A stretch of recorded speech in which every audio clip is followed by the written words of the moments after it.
I've always wondered if Florida fishing was overhyped, so I decided to travel 3,000 miles from New York to see if I could catch a world-class fish. And the first place I decided to go to fish the saltwater for my first time was a famous Juneau Pier. This pier is known for having world-class fish in South Florida. And you guys will not believe what I hooked into.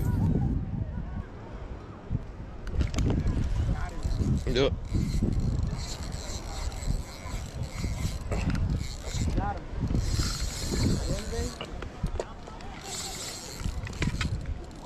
Yo, Andy, I got one.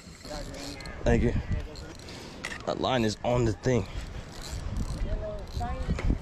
What's right there? It's a snook. Hold on, I'm wrapped. No. Come on, come this way.